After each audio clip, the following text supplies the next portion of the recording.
everybody should be able to drive a race car, right? Well, um, when you start when you're in 5 years old driving go karts, and then eventually end up into the professional series. Um, it just becomes second yeah, nature. How are I'm you? sure. Well, listen, I'm doing great. Well, it truly is an honor and a pleasure. I know we had the chance to meet once, but I had over the course of the last month or so, since we got introduced, I had the opportunity not only to watch obviously Uppity, but just to look at your background. It's an amazing journey. Um, I know it's in somewhat of the rearview mirror for you because you've been doing it for so long, but it's just an unbelievable set of accomplishments that I can't even imagine. So I really appreciate you taking the time to talk about it. I'm just super interested, Willie, in a couple of different things that I'd love to just get your views on. I think so many people can be, inspired. There's so much attention now on trying to empower the Black community, but back when you started, it seemed like it was the complete opposite, right? It was just trying to prevent you almost. So can you tell me what it was like? Just give me some of your insights of what those early days were like, breaking into a profession that had never seen the likes of you before. It it started early. I mean, I was lucky. My family had a successful business, and my family had the money and resources to provide me that start. And when I was on the ranch with my grandfather, and it really started with him. He was very tough man. He did not um, believe in failure. You must succeed. And when he came along and started his business in 1927, that just didn't happen with African American men. And he started in the plumbing and contracting business and built a great company and left it to my dad and uncle. But he just did not believe in you saying you can't do it, or not figuring out a way to get it done. And so I was on the ranch with him. I grew up on the ranch. Wow. And he was you were up at 6 o'clock in the morning, and you were getting things done before you went to school. And he had 300 acres. So that's a lot of property. And Wow. to get handled. So, I started driving tractors when I was 12 and 13, and started actually and driving harvesters and his equipment on the ranch. And I always knew what I wanted to do, and I think that helped me. How did you know, though, Billy, at that age, growing up on a ranch? How did you know you wanted to do that? Well, my dad raced as a hobby. Oh, And wow. so, I mean, I was born into racing. My dad raced motorcycles when I was born, and then after I was, when I grew up, he moved to cars. As when I said grew up, I mean as I got older. Yep. By the time I was 9 years old, no, 7 or 8 years old, he had moved into car racing. Well, I knew at that age what I wanted to do. I didn't want to work in the family business. I wanted to pursue auto racing as a career. Yep. And I did. Wow. So as you get into that, obviously it sounds like your father's doing some of that, and so you get ingrained into it. What was your first kind of interaction with the industry where you knew, hey, listen, this is just not something where a Black man walks into it? And how did you kind of have the fortitude to kind of overcome and cut through that? When I came back to the United States, I started my career in England. Mm-hmm. And for a reason, and what reason was I wanted to be a Formula One driver. And I followed Formula One. My dad did, and all the great drivers from Formula One, from Jim Clark to Graham Hill to Dan Gurney. Those were all the drivers I wanted to emulate. And so my parents sent me to England. I started my career, and it was a great experience. And I didn't know I was different until I came back to the United States. I mean, over there, I was a race driver. I had, and still do have, a lot of support and a lot of fans. And when I came back after winning my first championship over there, it was a total different world. It was, the difference was. So when you were over in England, you were just accepted as a driver, and you were accepted based on how well you performed. And did you experience the fact that you were black help you, hurt you, did make a difference? What was it like? Over there or here? Yeah, over there. Oh no, they saw me as a wild American and a very fast driver, and yep. and I still to this day, that was sort of the brand, the Willy T brand. But I was, yep, a race driver, and I was fast. And if you look at, yep, today, Lewis Hamilton is a black race driver, the greatest ever, 7-time world champion, all-time, mm-hmm, greatest Formula One driver in history, who happens to be a driver of color. It's about performance there. Yep. When I came back to the United States, it didn't matter what my performance was. You were black, and you really, and I was not, yep, accepted. I was not accepted. So even though you had success on a highly competitive stage, obviously the Formula One is as competitive as it gets, right? It's the world's best. You come back to the United States. What year was that? I wasn't in Formula One. I was in Formula Ford. I was in the junior series that leads the Formula Gotcha. One. Okay.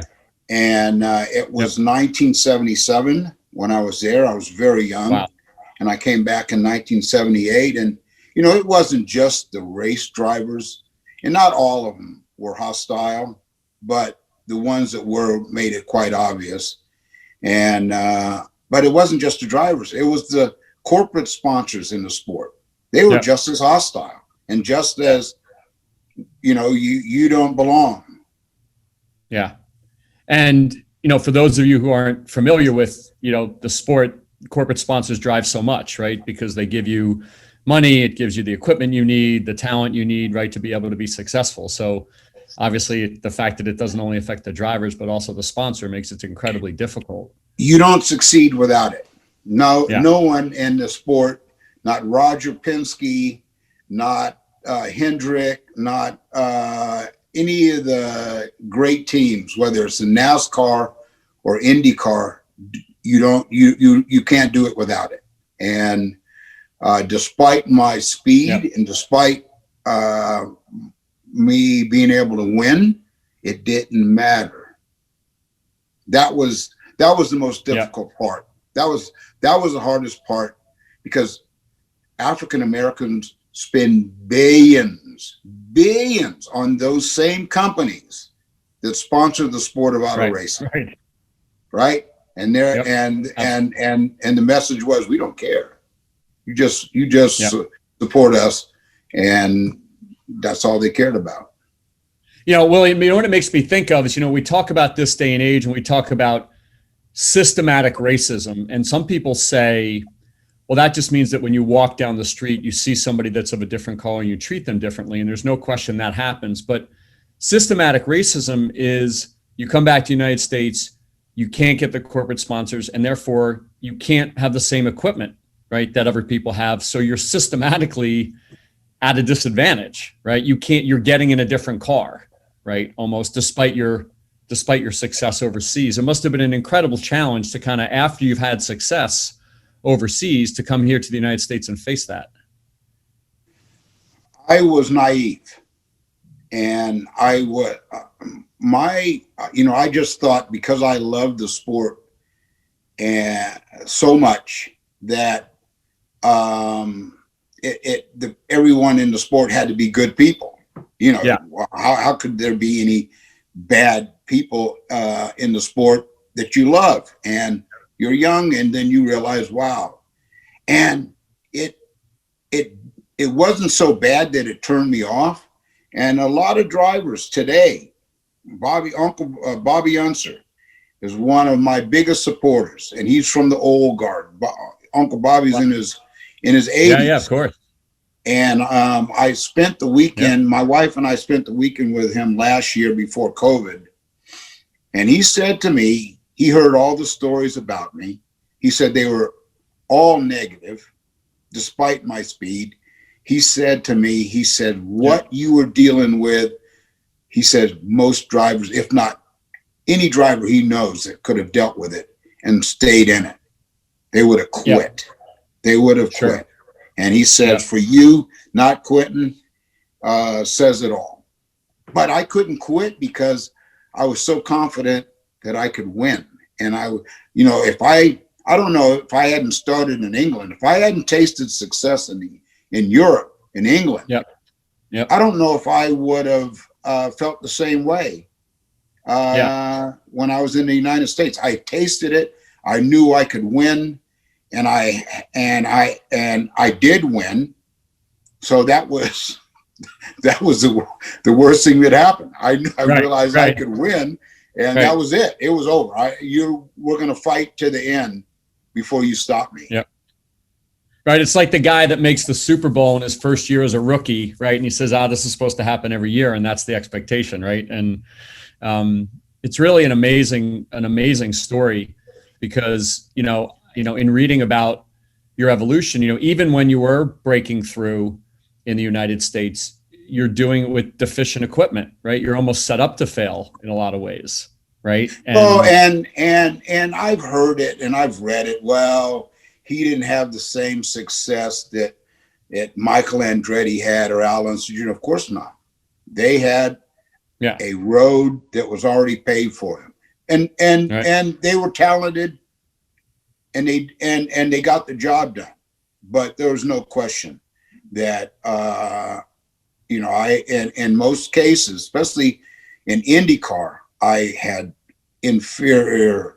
Well, I didn't have the budget they had to compete against them. And there's a saying in auto racing, and Mario Andretti said it: if it takes 1,000 components to be successful, and you have 999. You're at a disadvantage. Yeah. And so, and I had 500. Right. If you're lucky, right? Right. If I was lucky. Yeah. And you had it when you already had a, pardon the pun, track record of success, right? Well, and when I was on a level playing field, when I raced for Dan Gurney and when I was with Roush, I won, and I won a lot. And I was,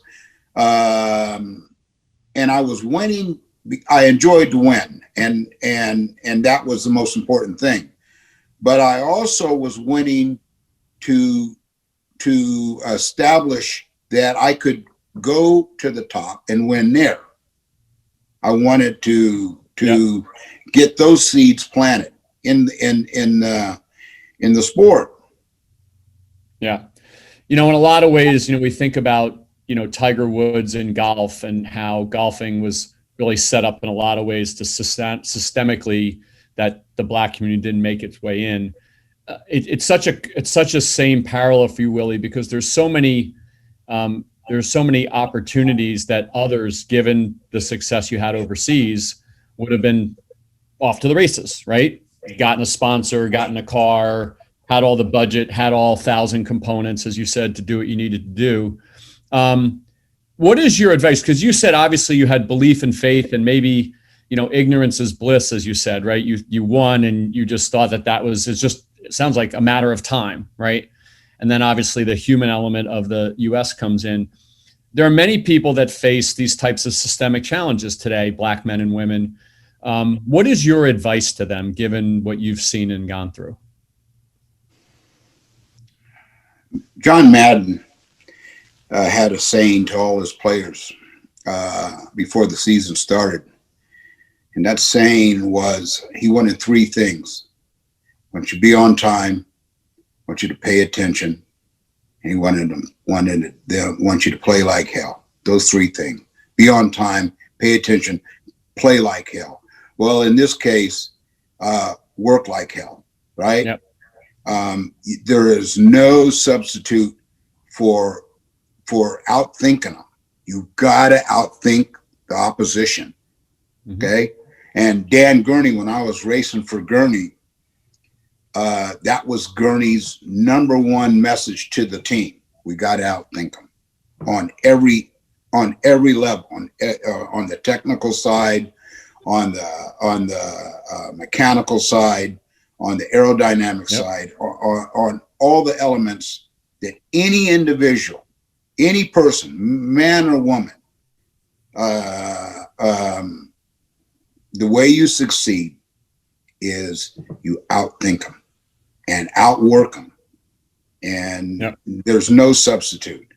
And some might be luckier than others and get a break, but if you look at Barack Obama, for example, I mean, he's the biggest example. Barack Obama is the biggest example.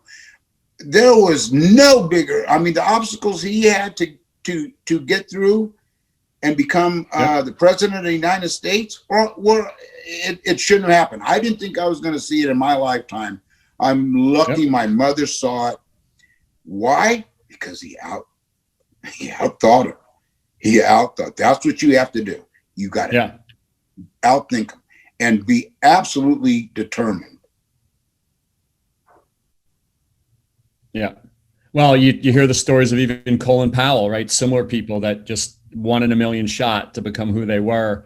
You know, it's interesting, Willie, when you're talking, what it makes me think of is entrepreneurs, right? Entrepreneurs often, like you did, lack capital, lack resources.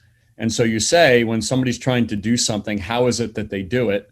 Now they may or may not face the same type of systemic issues that you face, but like you said, how do you outthink people? It's like the famous book, The Art of War, right? It's how do you actually outthink, outwork, because you don't always come to the table with more resources and more horsepower, if you will, than others. But you talk about it as if that was easy. It must have taken an incredible amount of fortitude on your part to do that. Although I get the sense from reading a lot about you and kind of your style was that you're, for lack of a better word, with hair was on fire all the time when it came to your determination to do it.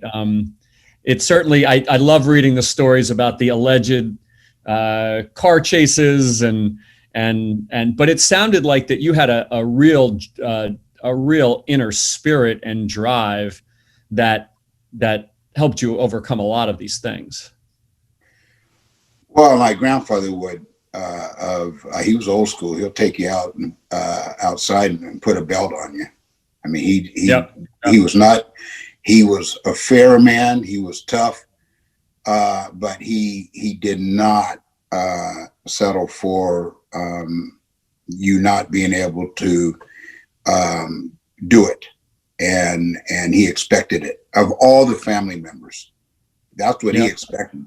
And I wasn't going to disappoint myself, but I wasn't going to disappoint him either. I mean, he was my idol. I mean, I had heroes from Muhammad Ali to race drivers, etc.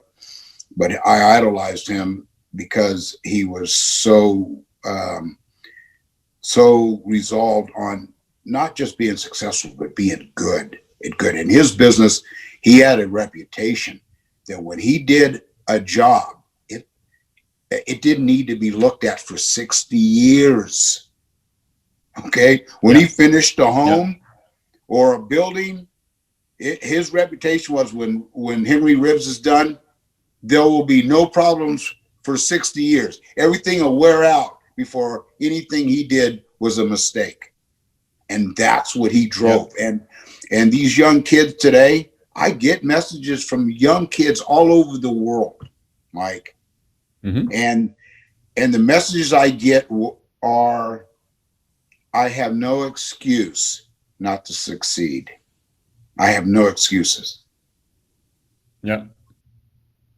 So, and that means a lot to me, because if and that's what it's all about. I mean, look at where we are right now. Yeah. President-elect Joe Biden never quit. He could have gave up a long time ago. He never quit, and look at where he is.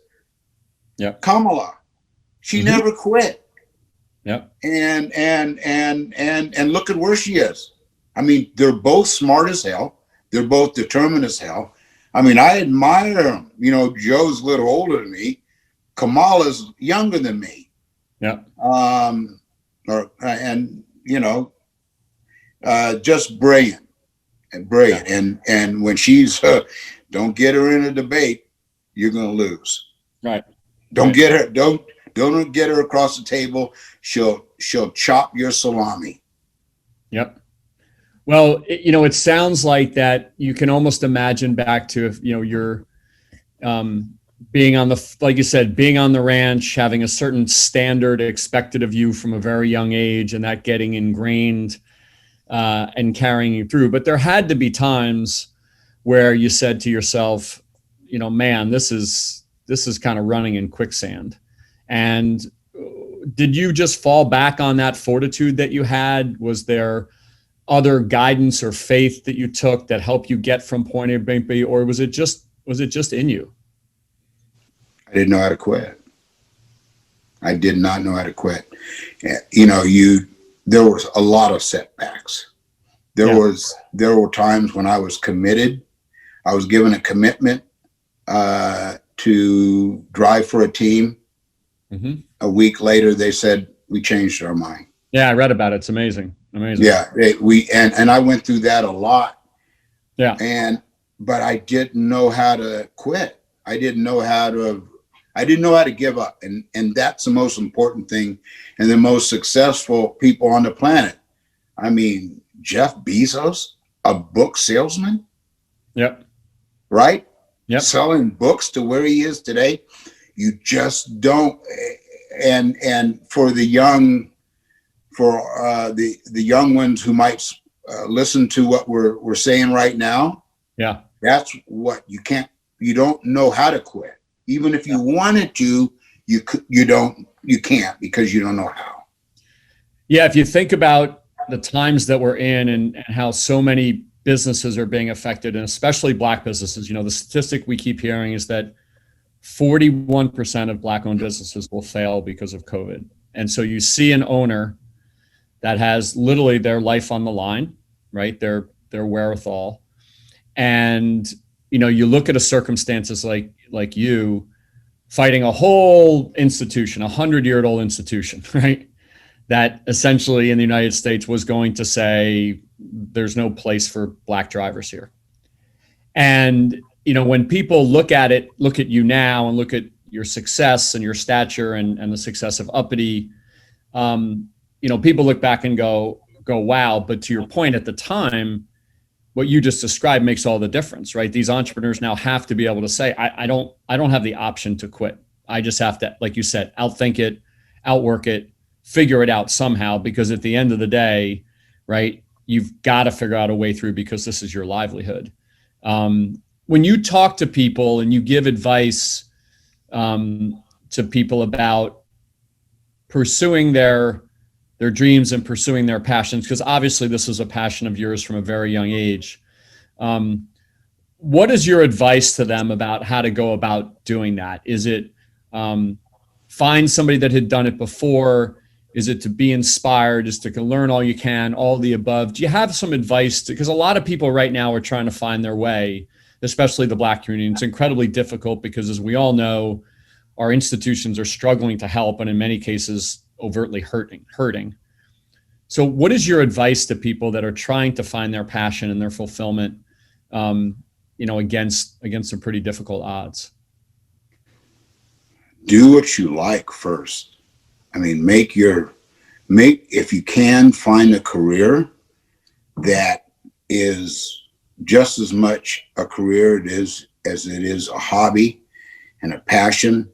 And I mean, if you look at, for example, Miles Davis, I mean, he was one of the greatest musicians ever, period, in any genre, right? And and he was a brilliant innovation. Find that and find those who will support you. I mean, I had a family that could support me up to a certain point in my career. Yeah. Right. But then I was lucky, and I did well enough to find those who supported me, like Paul Newman, for example. Newman was one of my biggest supporters. Wow. Jim Truman, Muhammad Ali, Bill Cosby, Dan Gurney. They saw a talent, and Bill said to me, he said, "You remind me of when I first started in the entertainment business. You had the same spirit, and you got to have that, but you have to align yourself with those who want to see you succeed." And I think that's extremely important, because it's not a one-man show. Yeah. And and President Obama will tell you that he had a lot of people that supported him, because they saw what he saw. And when you have people that see what you see, and know all there is to know in life. My grandpa used to say to me when we were working on the ranch, he says, "You're not going to know everything there is to know in life, okay, about everything, about all businesses, but try to learn as much as you can. Learn about, for example, I'm very interested in politics. I love it. My mother and my parents were very involved and very interested in knowing who the leaders are. Mm-hmm. I challenge all these young kids, understand how many senators. Yeah. Okay. Know how many are in Congress. Know how many are in the Senate. Know the 3 branches of government. Know the 7 branches of the military. Know all the players who make the decisions in your life. Mm-hmm. Well, like you said, if you have to outthink and outwork, it's incumbent upon you to do that, right? And to become aware of the leaders that actually drive your opportunity for success. And to your point before, there are plenty of people, especially, for example, in breaking ground, whether it's in race car driving or as an entrepreneur, that will say no. Well, that will fight against you. We, as you know, Willie, the business we started was rewarding people for being healthy. And everybody said, we will never do that. So like you said, you have to align people that buy into your vision, right? And can help you along the way. If you had to look back and say, hey, there's one thing I would have done differently, what would it be? Not a whole lot. I think I could have demanded more from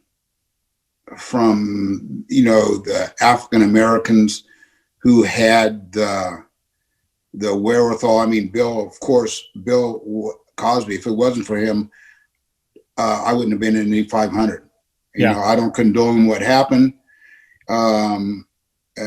later on in his life. However, if it wasn't for him, I would have never been in Indy. And I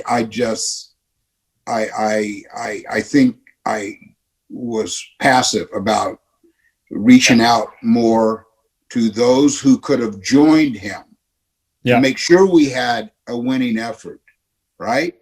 Yeah. And that was around 1991, right? Yeah, 1991, the 90s.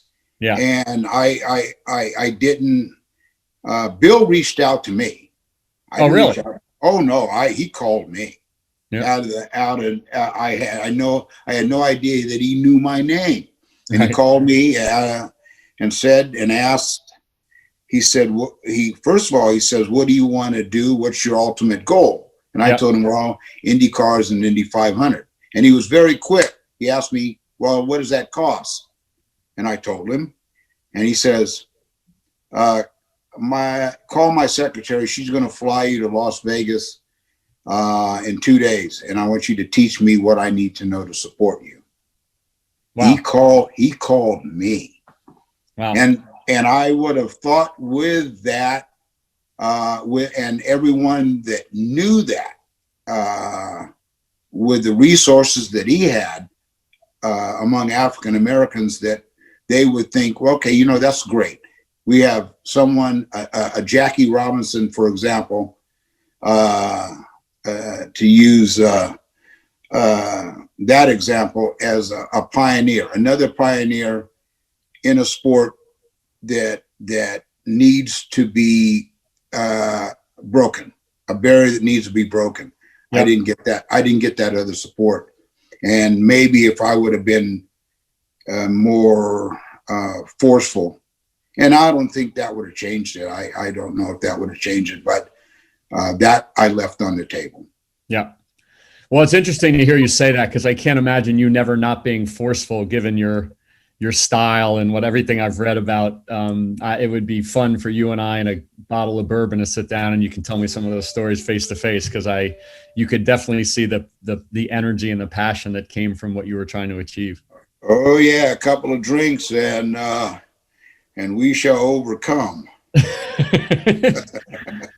Well, listen, Willie, there are so many areas of our society, Jackie Robinson being a great example, where we really recognize our iconic figures that have broken ground. And when you really take a step back and think about it, and you think about race car driving here in the United States, there's probably no system that was more set up for failure for a Black race car driver than yourself, right? When we think about all the cultural underpinnings, and obviously some of those things have changed, but even till today. So it is, when people look at stories like yours, I know we've talked a little before, and you don't think of it necessarily that way. When people look at you and they look at the systems that you had to fight against, and you very nonchalantly say, well, I just couldn't fail, to see you actually do it and to break through all of these barriers in, not just one type of driving, but multiple types of driving.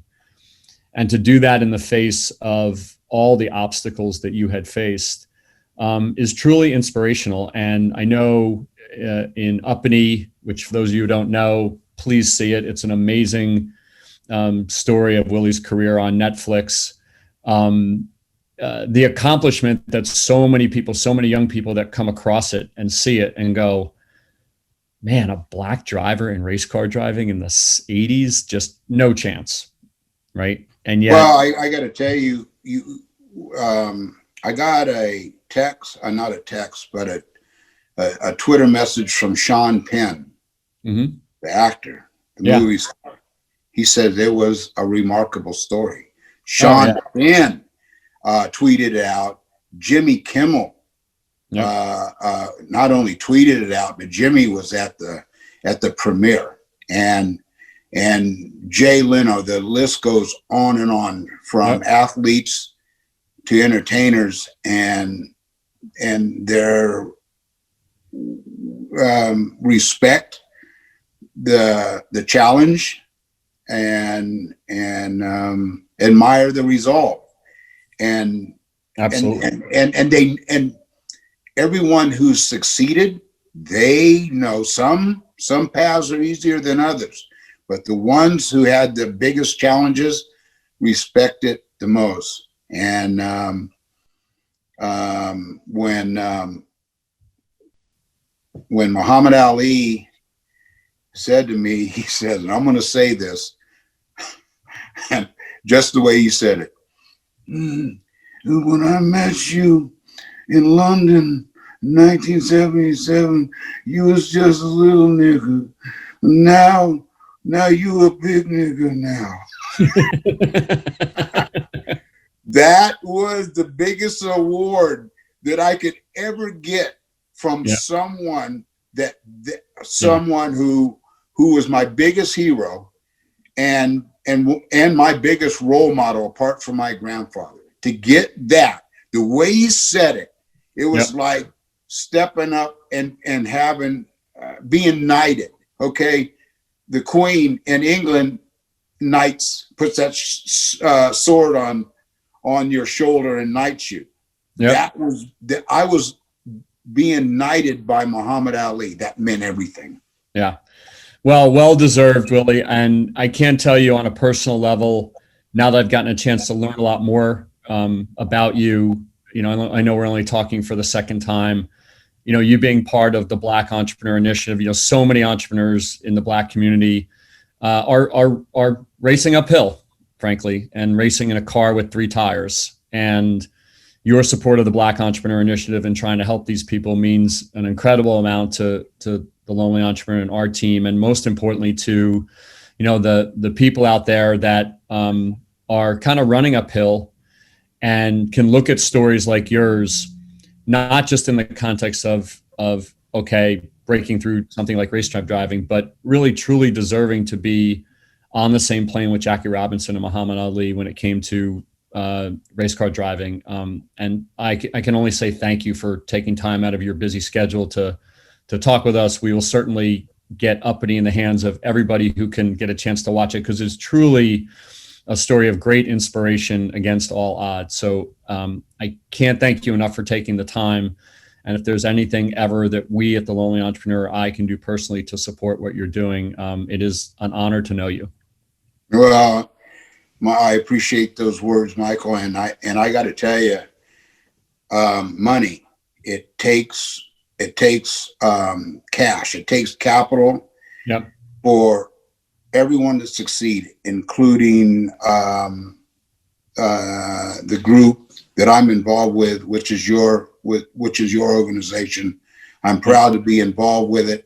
I want to see capital come from those who can fund it. Yep. No, you got no excuses. If hundreds of millions of dollars can be invested in a human being who calls himself a president, who's the most divisive individual that I've seen in this country's history, if he can be funded, yep, and he is no good yep. for this country or the world, then people who are good should be funded. Yeah. And Willie, just like you did in race car driving, what people forget many times is that many of the things that exist in our society today exist because of the innovation of the Black community. If you think about music, art, fashion, food, the word cool goes back to a Black musician in the 1930s. The word bread, right, and how that came to mean money was when that musician would go in and say, "How's the bread?" He wasn't talking about money. He said if he was in a good restaurant, the bread was good. So wow. we use these words, and if you think about fashion trends and music trends and arts trends, almost all of them have started in the Black community, right? Yeah. And we just use them, and we say things like cool, and we say how much bread am I going to make, but the inability for that to be supported and funded in the right way. Right? If you were a venture capitalist or a private equity guy, and you're starting a business in food, or you're funding a business in food or in art, in culture or music, if you're not talking to the Black community, you just don't do your job very well. And we forget that we have to make sure that we get the resources in the hands of people, because hands of Black community, because they shape so much of what our society is today. The African American community has more power than they realize. Yeah. Way more power.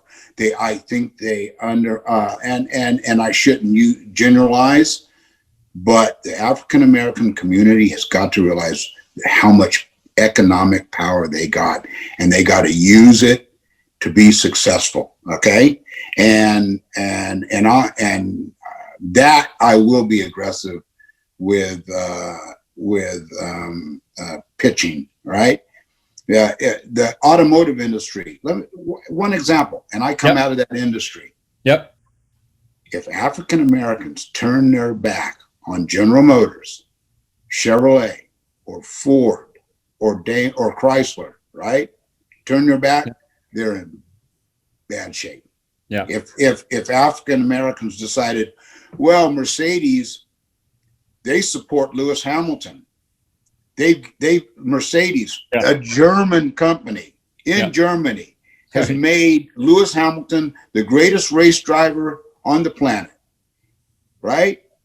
If African Americans said, we're only going to buy a Mercedes, we don't care how new or used or whatever, we are going to support those who support us. That's what's got to happen. You've got to make that clear.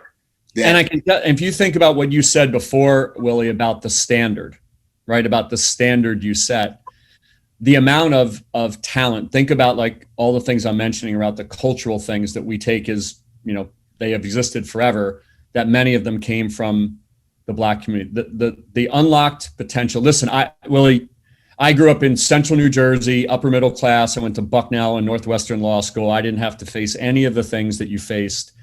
And then I've spent more time with people like yourself to understand just the amount of talent that exists in the Black community that doesn't have, as you said, the funding and the support that they need.